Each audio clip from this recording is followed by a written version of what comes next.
University. She's going to lead us in a bit of a discussion on the flipped classroom. A bit of follow-up discussion. It's all yours. Thank Okay, you. great. This is very informal. This is for you. I did put together some slides and some resources and things. Thanks. I did put together some slides and resources and things to kind of go through with you. I know Jonathan went through some of the higher techie type things. I'm going to show you some lower techie things that you might be interested in, because I know everybody has their own comfort level with technology as well as availability to technology. And so I feel like something that might be helpful is to just show a variety of resources that you could use to implement this if this is something you feel like you want to do. How many felt like that was really empowering? I know when I saw him, I was just absolutely blown away, and hopefully you've had that same experience. Really a lot of food for thought. So I'm going to start with just a quick summary. I know we all kind of got this from his discussion, but basically, and very basically, it's just doing traditionally at home what we're used to doing in class, and doing in class what we're used to doing at home, right? Okay? We know there's a lot to it, and you can go much more in depth, and he talked about flipping not just the classroom but the learning, and I think that's a great idea, but I think we have to start small.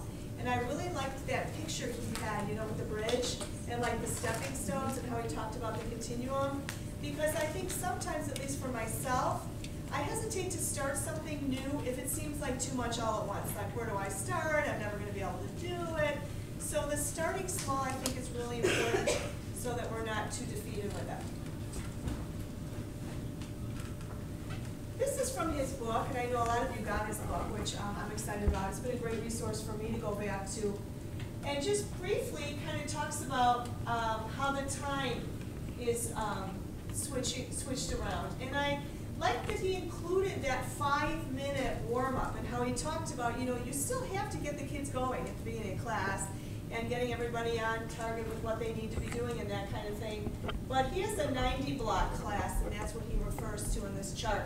So that's why it's 75 minutes in the flipped classroom of guided independent work versus the shorter period. So, but depending on what your day looks like, you can schedule that accordingly. Notice he also includes the question and answer time on the video. And so they talk a little bit about, in the book, and also I'm going to talk a little bit about how you have to train the students to watch the video effectively. You know, our students are multitaskers, right, as we are as well. So they're used to watching TV, listening to music, playing on the computer, and so teaching them to really focus on this video and having some sort of a template for note-taking, like Cornell notes or something like that, so that they get used to the idea of stopping, writing notes, pausing, rewinding, those kinds of things. So during that second 10 minutes, you might want to answer any questions that they had about the video before you even get going on the guided practice. You know, so that's what that refers to. And so he talked about how the roles change. The students are now in charge of their own learning, right? And that's going to increase their motivation, as we saw in his videos. And as he mentioned that quote, the teacher doesn't have to perform 5 times a day. And I just think that kind of sums up how the change of roles takes place and why it is such an empowering tool to use. So these are just some suggestions, and I actually took this right from his book, about getting the students trained on the videos, as I said earlier. Encourage them to pause and take notes, rewind for reteaching, maybe using some sort of a template, Cornell notes, or some other format that you feel like would be most effective for the students. Or letting them come up with their own type of note-taking if they feel like there's something they prefer. But it's really important because, you know, as we instruct our students, questions come up, right? And if they don't have the opportunity or a place to write down those notes and questions that come up, they're going to lose that important part of the teaching. Also, those notes then can serve as an assessment piece. Did they watch the video? how well did they watch the video? So I know assessment was something that people had questions about. The actual note-taking itself could count for some of the points for the formative assessment. Any questions about any of these kind of summary type things? Okay, so. Sheila, question right Yeah, oh, I'm sorry. You keep referring to Cornell notes. What is Cornell notes? Cornell notes are 2-column notes that people use. There's different actually formats of them I've seen, but the idea is kind of just a 2-column notes where they kind of write the information from the text and then somehow put it into their own words, maybe draw a picture, a diagram, a question. So it's just 2 columns, something from the video or text that you're reading and then your own interpretation. Thank you. Good question, thank you. Sometimes, Joe, it'll even be so the kids can use it to study, so that they can fold it in half. So they'll put a question on the one side will be all the questions, and on the other side will be kind of answers or responses or key bullet points for responses. I know in my school, at least, Cornell Notes is something that they're using more and more. It might be something you want to Google. There's templates out there. You don't have to reinvent it. There's a lot out there already that you can use. Okay, so resources. There are so many resources out on the internet for the flipped classroom. And so I was looking for resources that would show what does this look like in the math classroom. This is actually a teacher who does video blog kind of and all of these resources and websites, I'll give them to Jan and Ellen so they can post so you guys will have access to them too, so don't worry about trying to write down the links. And I like this video because she answers frequently asked questions. So let's just take a look. This is actually embedded within the web page. I've been teaching math for the last 5 years, and this is why I flipped my classroom. This is what my classroom used to look like. I was teaching to the middle group of the class, the students that could follow along with what we were doing, and we were going through the content, while I had a group of higher level students, not challenged, bored with the information, ready to move forward. And I had a struggling group of students that were not receiving enough effective remediation. They didn't have the basic content they needed to be working on the content we were currently covering, or they needed more help in order to be successful. This led to a 90% use of class time being spent on delivery and review of content. 90% of the time I was at the front of the classroom lecturing to a group of students, and I wasn't meeting all of their needs. 10% of class time was actually spent on application, which led to, depending on students, to do the application needed to be successful. They had to go home or outside of class and work on applying the concepts that I was giving out in class. This constant battle, not reaching the needs of all students and feeling the need to differentiate for all of my learners, allows teachers to feel overwhelmed and ineffective because we see the need for differentiation, but there's just not enough time for effective differentiation. Okay, I have to just pause right there. Okay, this is a flipped video, right? Very low tech though, right? She wrote on the whiteboards ahead of time. She has them stacked against a chalk ledge or something like that. She has a flip camera on a tripod, and she's just talking. Very low tech. You know what I mean? So I just want you, as you're watching, keep that in mind. Can you hear it okay? Okay. For a drastic change in how we teach. This is where flipping the classroom comes in. Now the students outside of class preload the content.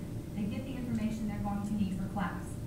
They can pause, rewind, and rewatch the videos as many times as they need to. They can post questions online to their classmates or to the teacher.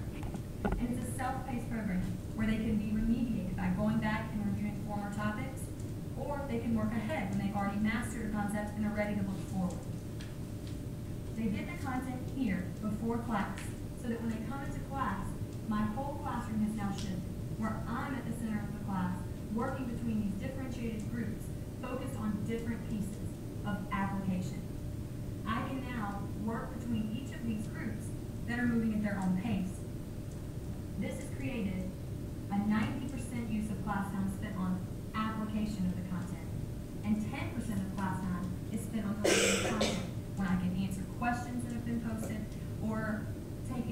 questions that have come up from applying the content.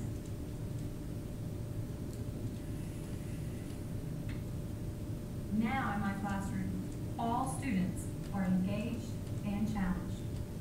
I have time to work with each group, give them individualized time and instruction as they need, and I can actually work between each of the groups to provide effective differentiation for all my varied groups of learners. My struggling students, my middle group of learners, and I can now extend and expand on my higher level students, prior knowledge, and challenge them in the classroom.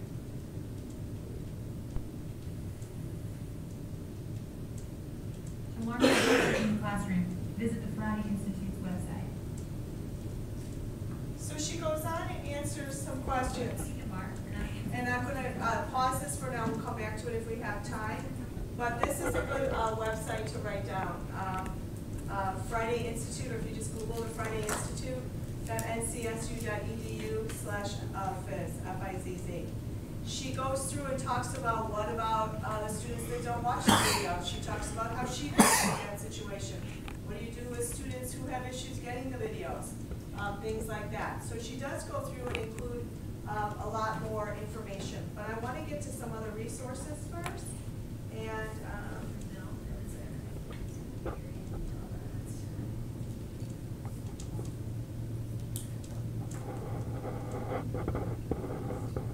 so here's a real world application for math, what I thought was a really good video. And I'm just going to go ahead and play it. As math teachers will appreciate it. All right, boys and girls, here I am in the dairy section of Dominic's by my house, and I'm getting some stuff for dinner, and I need some sharp cheddar cheese.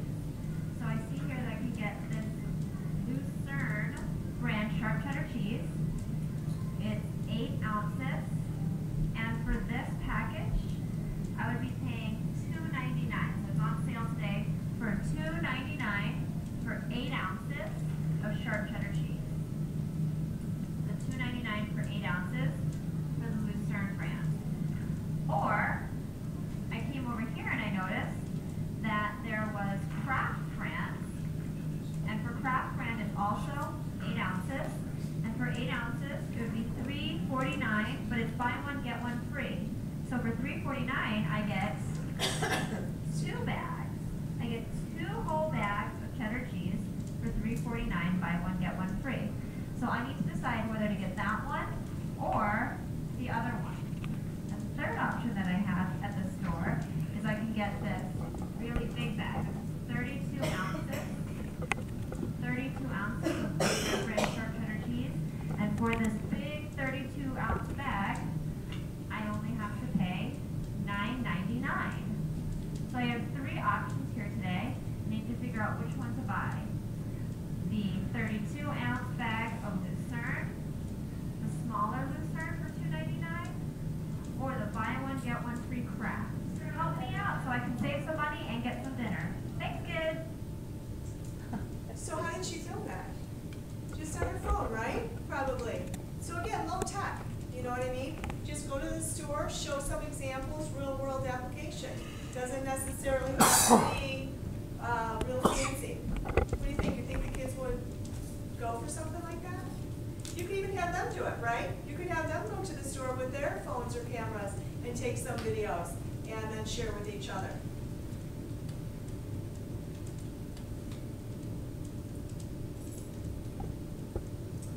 So just to kind of, I don't know, make you feel more comfortable with this process. I know, who talked about having a smart board? Okay.